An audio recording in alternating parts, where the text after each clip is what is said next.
नमस्कार प्रिय विद्यार्थियों, राजस्थान अध्ययन के बारे में बात कर रहे थे जो आपकी प्रमाणिक पुस्तक है एनसीईआरटी और आरबीएससी की। ठीक है, तो कुल मिला के आपकी जो भी प्रतियोगी परीक्षाएं हैं, चाहे चतुर्थ श्रेणी से लगा करके आपकी आरएस की भी तैयारी कर रहे हैं, तो उसके लिए भी रामबाण जो सीरीज़ है वो ये होने वाली है।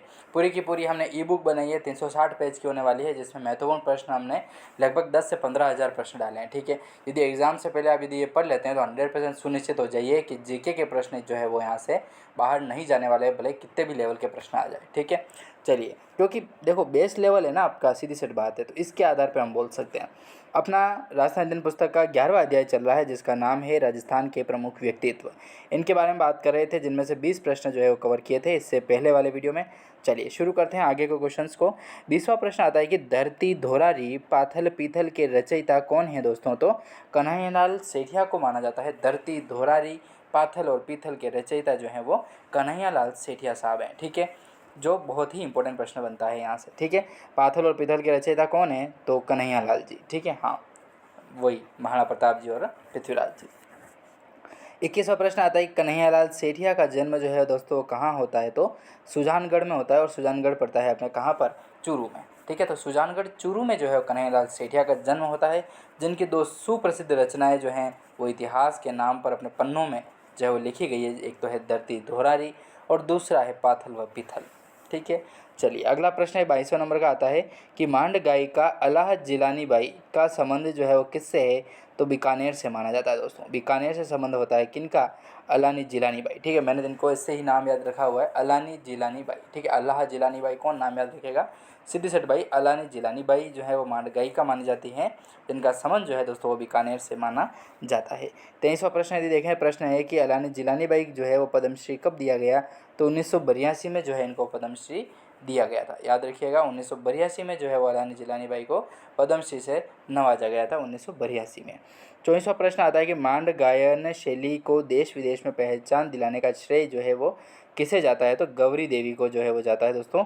तो गौरी देवी जो है वो सुप्रसिद्ध मानी जाती है मांड गायक शैली के रूप में। ठीक है, हाँ, देश विदेश तक इन्होंने जो है वो पहचान दिलाई है गौरी देवी ने। ठीक है, मांड गायक शैली के रूप में। अगला प्रश्न है 25वां आता है अपना कि बाणासुर के शहीद उपनाम से किसे जाना जाता है? बाणासुर के शहीद। ठीक है, हाँ, बाणासुर के शहीद जो है उस नाम से किसको जाना जाता है दोस्तों? तो मेजर शैतान सिंह जी को जाना जाता है। मेजर जो शैतान सिंह जी हैं उनको बाणासुर के शहीद के नाम से जाना जाता है दोस्तों, जो काफ़ी इंपॉर्टेंट प्रश्न बनता है। ठीक है, हाँ, मेजर जी शैतान सिंह जी। ठीक है, हाँ, एक शैतान सिंह जी भाटी वो भी अलग है, जो जैसलमेर से संबंध रखते हैं। अगला प्रश्न 26 नंबर का कि शिक्षा संत के रूप में कौन प्रसिद्ध है? शिक्षा संत, किसे शिक्षा संत के रूप में जो है वो जाना जाता है दोस्तों? तो स्वामी केशवानंद को,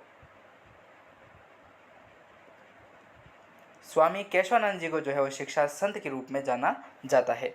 अगला प्रश्न आता है 27वें नंबर का कि स्वामी केशवानंद के बचपन का नाम क्या था दोस्तों?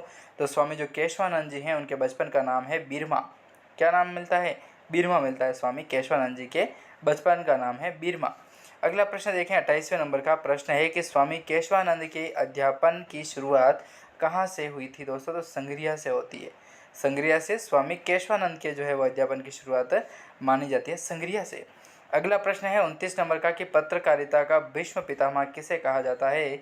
तो पंडित जाबरमल शर्मा को कहा जाता है पत्रकारिता के भीष्म पिता के रूप में। हाँ, पंडित जाबरमल शर्मा को माना जाता है।